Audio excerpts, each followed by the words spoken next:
This is the Austin Rhodes Show podcast. The Rhodes Rewind. Now, in the nonpartisan races, I have to say I was pleasantly surprised last night, not only with the victory of Garnett Johnson, but the margin of victory. It wasn't a razor close race. I mean, he had a fairly safe margin of victory there, and same for Wayne Guilfoyle in that Super District 10 race. Good news, Wayne Guilfoyle will be with us around 4:30 this afternoon to check in and thank those who supported him, and the mayor-elect himself, Garnett Johnson, is expected in the 5 o'clock hour. Right now we got a very special guest, the man behind the scenes, the man who first called me, Austin, it's George Lopez. Except he goes by his real name now, Diez. Lopez was his stage name. He's not the comedian, ladies and gentlemen, even though he's a very funny guy when he wants to be. For, 2 years you were a reporter over at Channel 12? Oh, you know what? I wish it was 2 years. It was actually like 4.5 years. 4.5 years? 4.5 years, and then I spent a year with Kinder Morgan after I left that. I didn't realize that you were at 12 for that long, dude. Yeah, I was. And were you on the air the whole time? I was. I started off as a weekend reporter while Chrissy was a weekend anchor, and then I shifted over. By the way, that's Chrissy Etheridge, who is now Chrissy Diez herself. She married this young man. By the way, smartest thing you ever did. Smartest thing I ever did, and I think we don't know why Christy day. did. We don't know why Christy did it. But who knows? It's something about her father losing a bet or something. I don't know. But George's a great guy, and he really made a name for himself on local TV. And how many years ago was that when you came? God, it's funny. So now that I think about it, I think it's been about 6 years. 6 years ago that you came to Augusta. No, well, six. That you left. 6 since I've been gone. Gotcha. By the way, I thought I was being a smart aleck by wearing my Jamaican beach hat into work today with one of my Hawaiian shirts, and in walks George in his casual wear. He's wearing his Tiger Woods baseball cap and his athletic workout shirt, because you're on the way out of town. You're on the way back home. I'm heading back. George has been the man behind the plan with Garnett Johnson for how long? Well, Garnett and I first met in August of last year. And when did you call me? Oh, I think I must have called you in around September. I can pull it up. It wasn't long after that. I can pull it up. Hold on a minute. That's the great thing about calls and text messages. When I'm dealing with people who are not protected sources, and technically speaking, you're a protected source, but I don't have to worry about burning the tape, so to speak. Let's see here. I want to say it was maybe around September, October. May, okay. April? Hold on. No, that was when we actually went to the meeting. Bear with me here. I'm flipping back through because it's kind of funny. So was it January 26th? Maybe that might have been one of the ones that your phone picked up. But it was soon after Garnett and I had connected. I mean, we spent a few months working on in the background, so that sounds about right. Probably December, January. Okay. You and I linked up and started chatting a little bit about Garnett. So George reached out. He says, "I just want you to meet this guy. I want you to hear what he has to say. I think he's got some good ideas, and he appreciates what you do in the community. Y'all don't agree on a lot of things, but he knew that there weren't any real conservative Republican types that were going to be in this mayor's race that had much of a chance of winning for sure. And he just wanted me to meet Garnett so we'd be on a first name basis at the very, very least. And I think you also picked up on the fact that I was really, really angry about what was going on with our district attorney and the fact that Stephen Kendrick was one of his right-hand supporters. I don't know what you're talking about, Austin. He's laughing.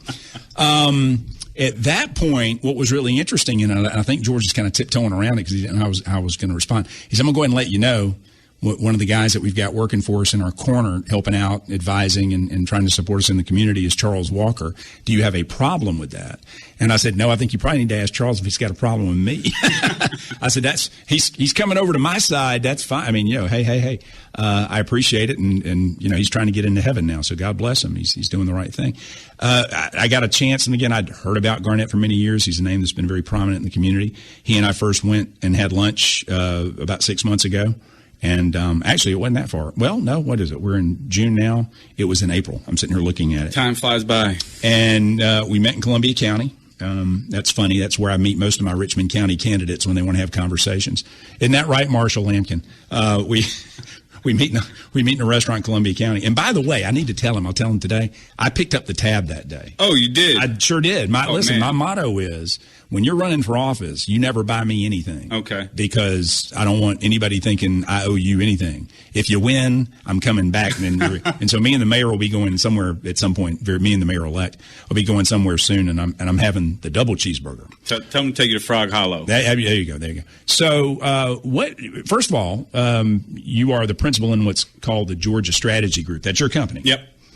Far Road. You're not in the old WGST building, right? No, we're not. We're across from it, though. From the old Man, building. I spent a lot of time in that building. And there used to be a great mellow mushroom, one of the original ones in the state of Georgia, right down Far Road. It no longer exists. There's a little ice cream shop there now. I'm about to say, you might be dating yourself. I used to go big time. I used to go watch, in the days before DirecTV, I used to go watch Steeler games at the Mellow Mushroom on Far Road on a wild satellite feed. Okay. Those were in the days before I worked at Channel 12. Okay. So that would have been 87, 88, right. like around in there. So I know that area very well. Great neighborhood, neighborhood. So that's your office. Yep, that's where we're at. And luckily, Christy and I don't live too far. We're about 2 miles from there, and she's still working in news, so we're happy with life right now, thank God. And she's at WGAC? No, she is at WXIA, the NBC affiliate. Okay, all right. NBC affiliate in Atlanta. And you got a bun in the oven. Yeah, we got a little girl that's coming out in September. God knows he's got a sense of humor. Sent me a little girl, so I got to get my stuff together and start saving a whole lot of money is what people tell me. It works out that way. So was Garnett the first candidate that you worked with here in Augusta? The first one here in Augusta, yeah. There was, we dabbled a little bit. I think you may even remember this early on when Pam Tucker initially had announced. We were initially helping her out a little bit, and I remember bringing her by here with Oz Nesbitt at the time. Mm-hmm. But then we really got caught up with things up in Atlanta. It just didn't work out. So she was my first kind of introduction to this area. I think she missed you later on. Maybe. I still miss her. I hope she's doing well. And but yeah, Garnett has been the first full-fledged one that we've had here in Augusta. But this is our 8th race. And I'm so happy and relieved. What's your track record? 8-0. Oh, 8-0. If I made sure the money was right, could we get you up to Pittsburgh and have you meet with Mike Tomlin as a coordinator or a backup? As they say, we got to treat everything like a flea market. Everything's negotiable. Let's make it work. So, what made you decide to leave the news business to get into the political consulting business? Well, first of all, let me just start off with this, Austin. First of all, thank you for this opportunity. Thank you for the support. It's so great to be back, not only in Augusta, but to be back at WGAC. I've really enjoyed the time that I've been here. And Augusta, can I tell you something real quick? And this is not tooting my own horn. I swear to God, it's not. This is what makes a reporter a good reporter is someone that will use every possible tool at their disposal to get the story. Doesn't matter. Doesn't have to be something that's pretty or sparkly or going to win you an Emmy. But if you want the background, you should be willing to go everywhere legal that you need to go and get whatever you need. Both George and Christy, the entire time they were here, if something came up on a story they were covering, they didn't quite know about the background, or if they needed a name that was elusive, if they couldn't find something on the Google machine, you guys call me, once, twice a month, something like that. And I would help you whenever I could. And I really appreciate that because it showed me you guys really want the background of the story. You're not just showing up and doing what the assignment editor tells you to do, putting your 2-minute package together and then going home and watching TV. You were invested in telling the story. And that is a huge difference between you and Christy. And it's funny, you and I just went through a whole list of great reporters, Shelley Muniz, Katie Beasley, Lindsay Gardner, Meredith. When she started out, she's kind of one of those old dogs like I am now, in that she's been around long enough where people are going to her, not so much me anymore. But all of these younger reporters, when they came to town, you guys would do whatever it took to get to the bottom of it. Chris Thomas, same way. Yeah. And like I said, my phone would ring sometime at 7 in the morning, sometime at 2 in the morning. And I always appreciated that. Never minded the phone ring and never minded the questions. Sometimes I was involved in the story, and sometimes I couldn't officially give you a comment, but I gave you a little something off the record. And I appreciate that. I am shocked and disappointed at the number of other local reporters that don't do what you do or did. Well, first of all, let me just say thanks. That means a lot, especially coming from you. I tell folks all the time, whether they like Austin Rhodes or they don't like Austin Rhodes, one thing you can say is you can tip your hat off to them, because what you've done here for this amount of time goes along with many of those principles that you mentioned. And also talking about News 12, I'll tell you, News 12 is a home away from home. I love those folks. They gave me a stepping stone into my professional career, and I am just so grateful because they have a great team over there. They know how to build people up. Estelle Parsley, Mike Oates, Richard Rogers, Laura Warren, all those guys over there, they're just phenomenal. I love News 12, and I love Augusta. It's a home away from home. It was one of them. Gee whiz, who was it? Was it Chris Thomas, maybe? Somebody called me one time and asked me something. And I said, oh, yeah, well, that was so-and-so. I said, and by the way, Estelle knew that. And it was Chris. And he says, well, I don't want to ask Estelle because I wanted to spring it on her in the piece. And if I ask her, she knows where it came from. Now she just thinks I'm doing my homework. There you go, Chris. By the way, he's in L.A. now, isn't he? Yeah, or Sacramento, I think. Is it Sacramento? I knew he was in some big market in California. Sacramento, yeah. God bless him. God bless him. Yeah. And still little bitty dude. Yeah, still chasing the big politicians around and scaring the hell out of them. Yeah, well, there were some great folks over there. I mean, Chris Thomas, Ryan Houston. I was able to learn from those guys as I stepped into the city government beat. And news is in my blood. Jonathan Martin, another one. Jonathan Martin. I'm trying to remember. Was he before? He may have been before Chris. Yeah. So that may have been before your time. He's another really good, strong young male reporter that came through there. Jorge Diez, also known as George Lopez back in the day, spent 4.5 years here as a reporter covering all beats for Channel 12. I say covering all beats. That's how it starts out. Did they stick you on one particular beat or another? Yeah, I mean, after about 2 years, I ended up transitioning as a city government reporter, and that was a lot of fun. Really enjoyed that, and getting to meet not only the elected officials in Augusta, but more importantly, the community of Augusta. It really put me out there, and I got a chance to meet a lot of great people, make some good friendships. And you met Christy here. Yes, I did. I did. Which was the biggest friendship. The biggest gift of all. Yes, it was. It was. I've got just a minute or two for you. The news. You don't have to run right out, do you? No. Okay, all right. Because again, we've got Wayne Guilfoyle coming in at 4:30 for a little bit, and then the man of the hour himself, Mayor-elect Garnett Johnson, going to be joining us in the 5 o'clock hour. But George was on his way back to Atlanta, and I wanted to pick his brain on a couple of things. We got a news break coming up. Real quick, short question here for you.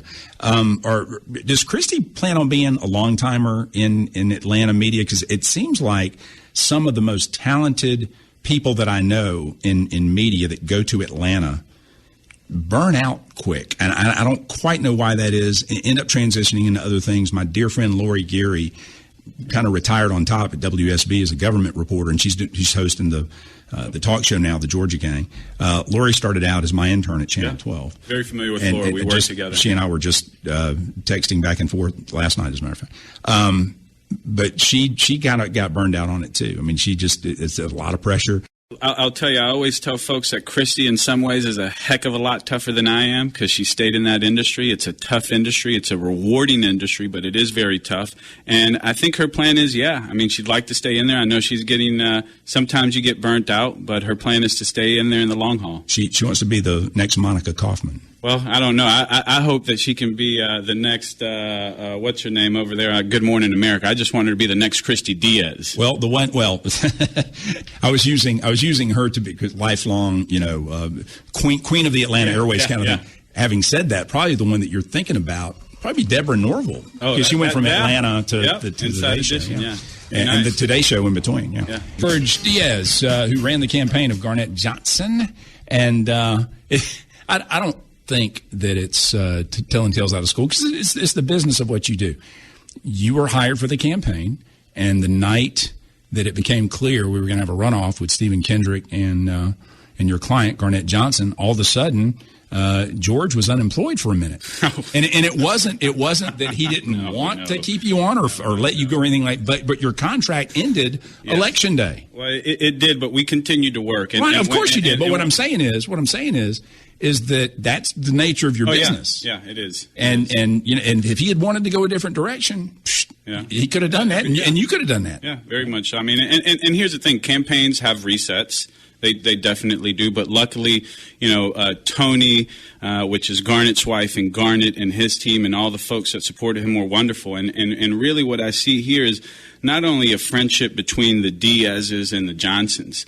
I see a friendship that has developed even between, Georgia Strategy Group and the Johnsons, because they're my family. GSG is my family. The group that we have together, we have a former Augusta reporter, also Wynn, that's on our team over at GSG. So that's what I think has been the best thing about this, that we've been able to, Wait a minute. Mike Wynn? No. Wynn, she used to work at NBC 26. Okay. Yeah, right. she used to be at NBC 26. Mike Wynn was at the Augusta Chronicle for a long time. Yeah. Okay. Right. No. Understood. That is the nature of the business. It happens. But the thing is, we continued to work. I mean, we didn't even stop. I mean, the contract might have ended at midnight at that night, but, we were out the next day at 7 a.m. holding signs. It's like making the playoffs. Yeah, it is. And you just keep going.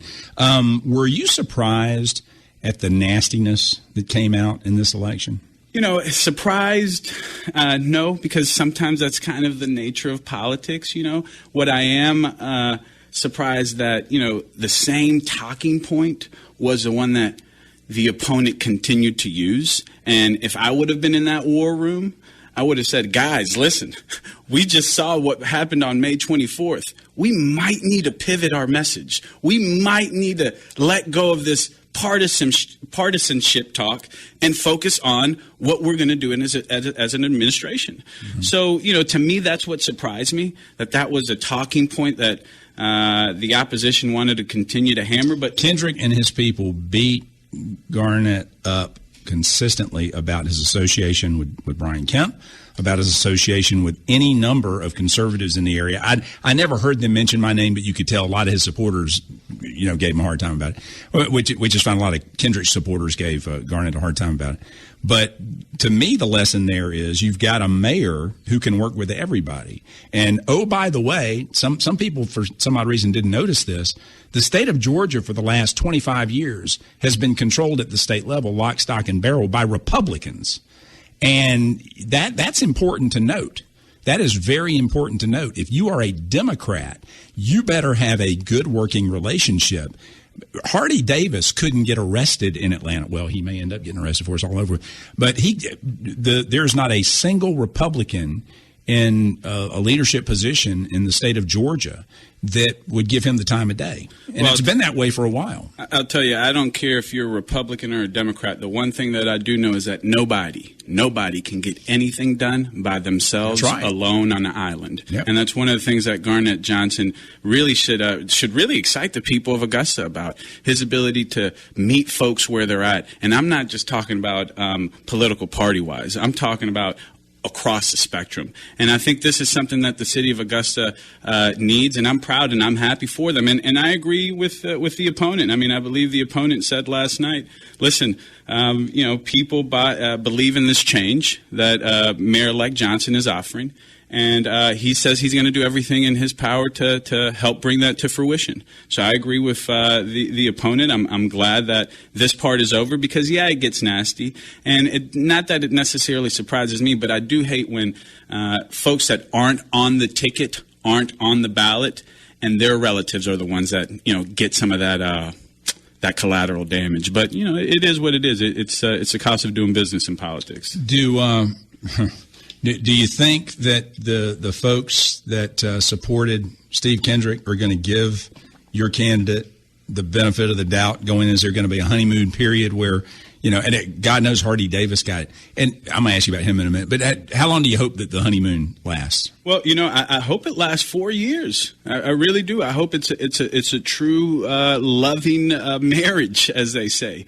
Because here's the thing. I think that when I say come on, that doesn't mean you necessarily need to buy on to everything and anything that Garnett Johnson is saying. But I do believe that you need to be have that open spirit of making sure of getting your city where you want to get it to. I don't think I heard any candidate out of the 9 that were in this race saying, I want the city to be worse, I want it to be dirtier, I want it to be horrible. Not one candidate said that. So now that the race is over, it's about focusing on the issues. And one of the biggest issues I think Augusta is facing right now is, what are we going to do with its potential? How are we going to increase its boundaries of exposure? And how are we going to ensure that more people say, you know what?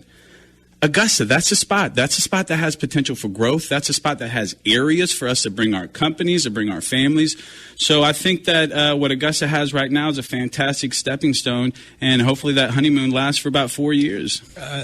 You were here for 4 years, so you were here toward the end of Deke Copenhaver's run. So you were never here with Hardy Davis as mayor. Actually, yeah, I was.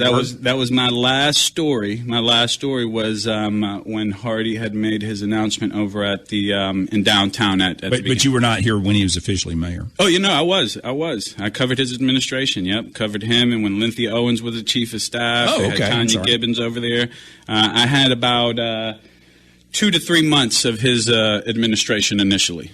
Interesting. Okay, are you surprised? I'm shocked every time new information comes out. I'm not surprised anymore, but I'm continually disappointed in my ability to spot somebody that I think is going to be a stinker versus somebody that I think has got potential to do great things. I had all the high hopes in the world for Hardy Davis. And remember, he kind of backed into office kind of in a weird way because Helen Blocker Adams was going to waltz in. I mean, she was ahead in all the polls. She had all the important endorsements. There was nobody really saying anything bad about her. Some very unflattering personal information about her financial situation and past employment history came out. And as a result, she withdrew after early voting had started.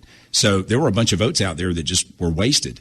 Hardy ends up winning what was left of that wounded race. And again, I said, well, he's kind of backing into it here, but he's a Georgia Tech educated guy. He's a man of the cloth, seems to be personally popular, try to get along well with the Republicans in the legislature while he was there. High hopes. And man, almost immediately. And in the last 4 years, not only has it been a lack of initiative as far as getting things done, but his personal behavior is reprehensible. And I'm not talking about cheating on his wife or not cheating on his wife. We'll put that aside for a minute.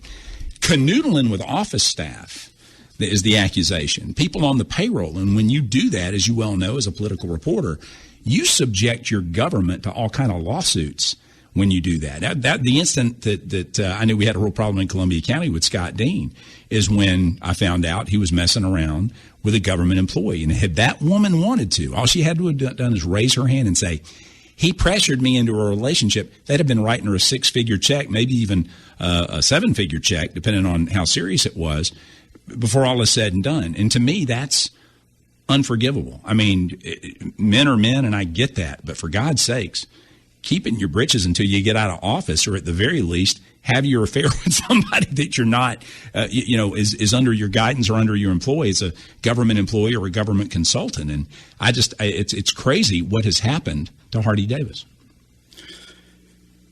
Not much I can say. I mean, you saw it, man. You saw it from the outside. Well, all I can say is, for the past, first of all, since the beginning of his term, I will say this, that I think Hardy Davis did have the best intention for Augusta, and I think he worked hard. But unfortunately, right after he got elected, I went back to Atlanta. So I haven't had an opportunity to really keep up day to day with what his terms have been in his first 2 terms. But I wish him the best of luck. Well, you found out since you got involved with this race what was going on, because you're always watching the office of the mayor. That's what you're running for. Certainly, you've heard a lot of this stuff. Does it shock you what's happened? I picked up a little bit of it while I was back here. But my main focus was one thing.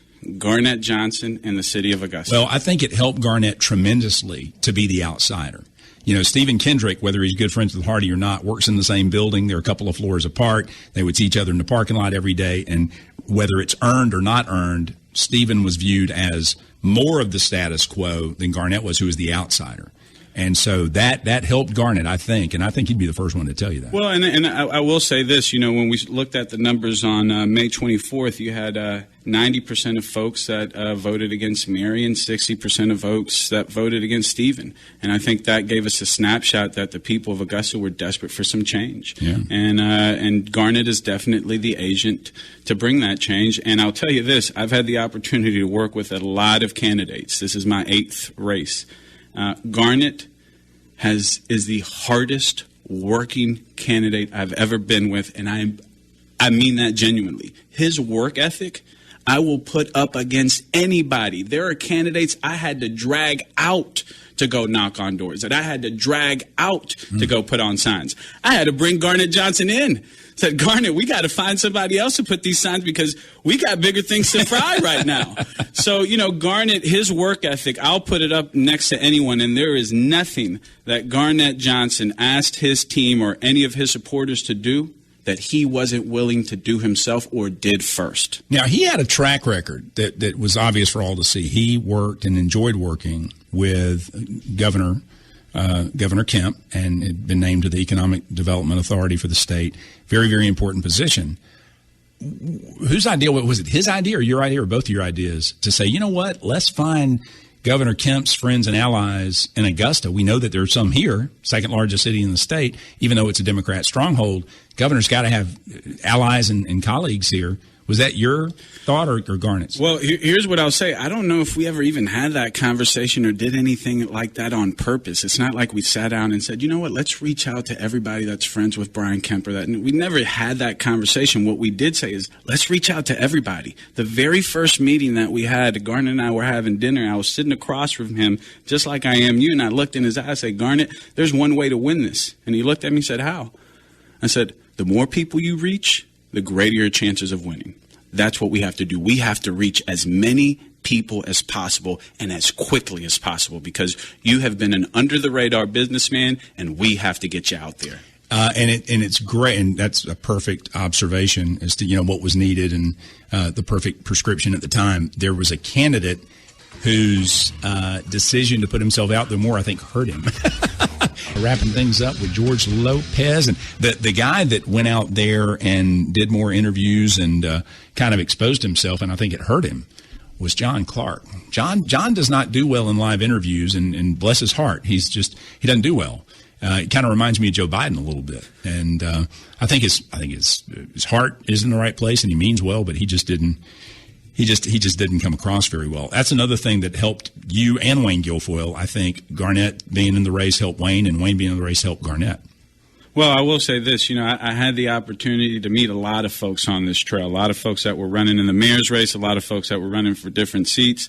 And while it was great to meet them and chat with them, again, my main priority, my main focus was Garnett Johnson. We woke up in the morning thinking about how we can get that name out, and we'd go to bed thinking about how we're going to get that name out the next day. So, I don't know how it all played out in their races, but I will share this. For our race, it was an advantage to have not only District 10, but also District 2 going to a runoff because that drove more people out to the polls. Absolutely. I would have been a little bit our strategy probably would have pivoted a little bit if this runoff would have only had the mayor's race on the ballot. Interesting. The one bit of advice I would have given him, and maybe when he runs for re-election, the truck ads were perfect. Name the truck. Call her Betsy. Call her Martha. Me and Martha. Every morning, here we go. But that would have been funny. A little funny thing. But hey, about that for the it next worked. one. That's right. It worked. Whatever you did worked, and God bless you. First of all, congratulations on the race. We look for big things from this young man, and I have a feeling at some point we're going to cut on Face the Nation, and they're going to say, well, it looks like the president's assistant, Jorge Diez, is trying to give him some pointers here on how to handle this unruly crowd. Well, wouldn't you love to be able to whisper into Joe Biden's ear right about now and help him straighten up, or is that a lost cause? Well, you know what? I'd love the opportunity to help anybody that I can, and I see this really not even as a job, but just as a passion and a mission, so God bless him. God bless you, buddy. Appreciate it. Give Thanks, our best Austin. to Christy, and congratulations on the new arrival coming soon. Appreciate it. Love you, Augusta. All right, George Lopez Diez. Thanks for listening to the Rhodes Rewind of the Austin Rhodes Show. Listen to Austin weekdays from 3 till 6 on Augusta's News Talk and Information Station, WGAC, at 95.1 FM, 101.9 FM, and AM 580. Stream it live on WGAC.com or on the WGAC mobile app. Thanks for listening to the Rhodes Rewind of the Austin Rhodes Show. This is the Austin Rhodes Show podcast. The Rhodes Rewind. At the end of the Indy 500 where the guy goes around the goes around the course and he waves at everybody and then he drop milk bottle on his head or something. I don't have any milk for Mayor-elect Garnett Johnson, but if I did, I'd be tossing it his way right now. Congratulations, Mayor-elect Johnson. How are you, sir? Austin, I'm fine. Thank you so much for this opportunity, and I appreciate you. Oh man, your voice, I can hear it. It's getting a little weak. You've been talking nonstop for the last 24 hours. We have been, gosh, for the last it seems like 8 months we've been talking, and you're right, the voice is a little weak, but we're still out working and plan on to continue working tomorrow, and at some point later in this weekend, my wife and I are gonna get away with some friends and just relax a little bit. Very, very good. I know there are a lot of folks out there you want to thank, and I don't want to press you too much, and I want to let you get out of here so you can get some rest. But the thing that really sticks with me is the enormous mood for change in Augusta, Richmond County. And, not to beat a dead horse too much, and there's nothing really that can be done other than wait out his eventual departure. But the current mayor has just really made a mess of things. And for so many people looking at the ticket, particularly the two of you that were left in the runoff, there was a stark contrast in status quo and a new outlook, a new change. You have run a business, you've made payroll, you've worried about making payroll. A lot of nights. You did not have the ability when COVID hit to run outside and shake the money tree the way that the government did. The government can write a check, no matter what's going on. They never run out of money. You actually had to navigate the real world, and I think that carries with it enormous value. And I think the voters saw that. Yeah, it does. I tell you, being a small business owner, being an entrepreneur certainly is a different pedigree in that it's all up to you to execute a strategy to not only protect your team but take care of your customers, and I think that's benefited me in winning this race. If you had to sum it up in one or two highlights as to what you learned while you were on the campaign trail, what was the number one priority from the majority of the folks that you talked to as you visited so many different neighborhoods over the course of the last 6 months? Yeah, I've always said that, I've always been a person of once I give my word, I stand by it. I'm always taking a very conservative approach to not making over promises. And just telling people who I am. And once people realize that I was genuine in my message and that I was genuinely interested in moving this community as a whole forward, it resonated with folks. And I can't tell you the number of conversations we've had with our seniors about all of their concerns, about how they go about their day-to-day lives and paying for some of the simplest things like medicine and paying the light bill. And just being concerned with these high gas prices and inflation. And if there's any message, it's been that one. It just resonated with me that they want someone who's going to stand on their side to make sure that they're being great stewards of the taxpayer. I told George a few minutes ago, said the only change I would make, your great commercial, you in the truck.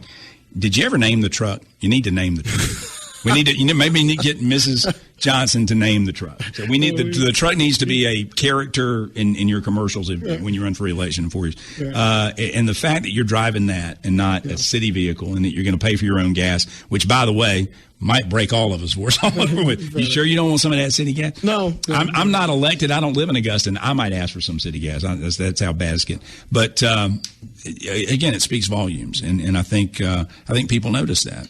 You went up. This was David beating Goliath, man. I mean, here's a guy who's had name recognition out the wazoo for the last 12 years. He has gotten the backing of most of the major quote unquote powers that be behind the scenes. Powers that be. But you plugged together one of the most unique quilts of support and different personalities. How much different does it get than Bob Young and Marion Williams, Austin Rhodes and Charles Walker, Deke Copenhaver and Charles Walker, for that matter? I mean, these are incredibly different personalities, and they all came together behind you. They did, and that's who we are as a person. As I mentioned, being a sales guy, you have to bring people with very different backgrounds and opinions together for the common cause of getting a project or something accomplished. And I've always prided myself in that. And as mayor, we're gonna continue that. George Diez with the Georgia Strategy Group early on came aboard and said, we have to create a plan to win this race. We knew that we could win it and that we will be competitive, but we just had to put the right strategy together and get my name recognition out. And as I've said, I've intentionally tried to stay under the radar from a public perspective. As in, my wife Tony, and I have been focused on growing a small business, surviving. It wasn't important for us to be popular. However, we made moves civically. We serve on these boards at the chamber and various boards throughout. I'm going to put her on the spot. Sure. Tony, come over. Miss Johnson, come over. Sit in that chair right there. I gotta ask you something. My wife, believe it or not, and she should never be, just every now and again gets a little bit sensitive, not about anything that I've actually said, because she gets mad at me and stuff like that. She can't stand it when folks make stuff up about it. She's ready to go to war over that. How difficult was it for you, his wife of how many years? 25 from September 6th. Look old enough to kind of rape him. I don't know what it is with some of us men around here. We're married way over our heads. You, me, and George, and Minnesota might be that man. So you heard so many nasty things about your husband, the man that you've known for all these years, your father, your children. How many times do you want to roll up your sleeves and run out the door? You have no idea how many times. But being a woman of faith and keeping composure and doing the right thing was most important to me, and making Garnett promise me that he will stay focused on what is needed in the community to make a difference for all the Augustans. That suppressed anything that I could have done that wouldn't have been positive. So it's hard to keep still. You got a message you want to send to any of those naysayers out there that have been talking him down these last 6 months and saying he didn't have a chance and Kendrick was going to beat him and all this, that, and the other?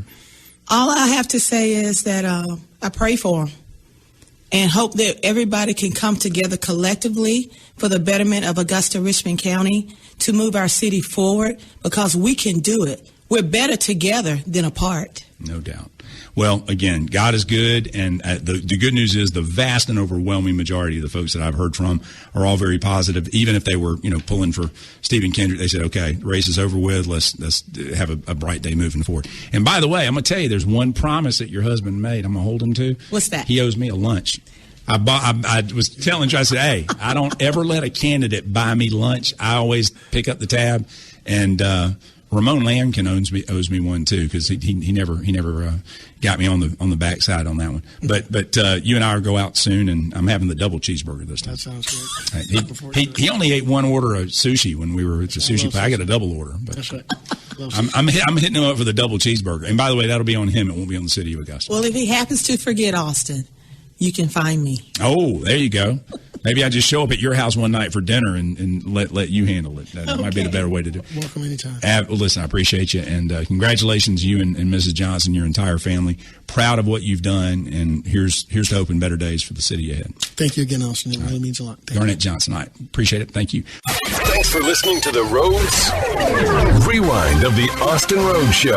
Listen to Austin weekdays from 3 till 6 on Augusta's News Talk and Information Station, WGAC, at 95.1 FM, 101.9 FM, and AM 580. Stream it live on WGAC.com or on the WGAC mobile app. Thanks for listening to the Rhodes Rewind of the Austin Rhodes Show.